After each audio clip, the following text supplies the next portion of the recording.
नमस्कार दोस्तों, स्वागत है आप सभी का हमारे चैनल पर। दोस्तों, आज हम आपको खांसी की समस्या से राहत पाने के लिए कुछ घरेलू नुस्खों के बारे में बताएंगे। सर्दी के मौसम में सबसे परेशान करने वाली समस्याओं में से खांसी भी एक होती है। दोस्तों, ये बैक्टीरियल या फिर वायरल इन्फेक्शन, दमा की वजह से, साइनस इन्फेक्शन या फिर ठंड के कारण हो जाती है। लेकिन दोस्तों, आज हम आपको कुछ ऐसे घरेलू नुस्खे बताएंगे जिन्हें अपनाकर निश्चित तौर पर आपको इस समस्या से राहत मिलेगी।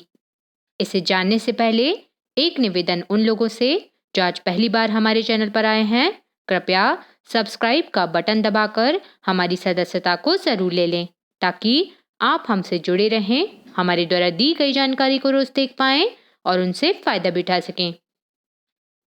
दोस्तों, इसमें लौंग भी बहुत ही असरकारी मानी जाती है, जो सबके घरों में आसानी से मिल भी जाती है।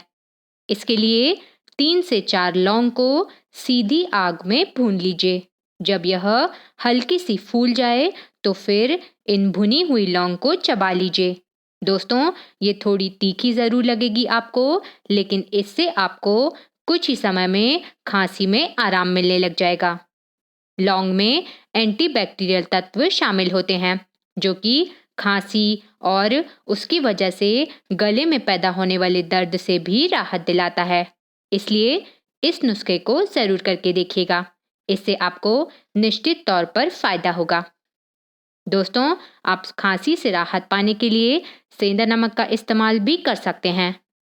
इसके लिए सेंधा नमक की एक डली को आग पर अच्छे से गर्म कर लीजिए।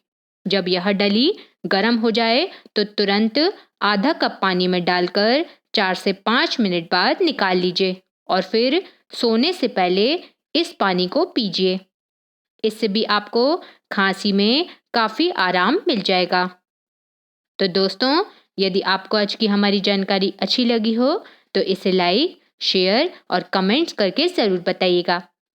इसे देखने के लिए आप सभी को बहुत बहुत धन्यवाद।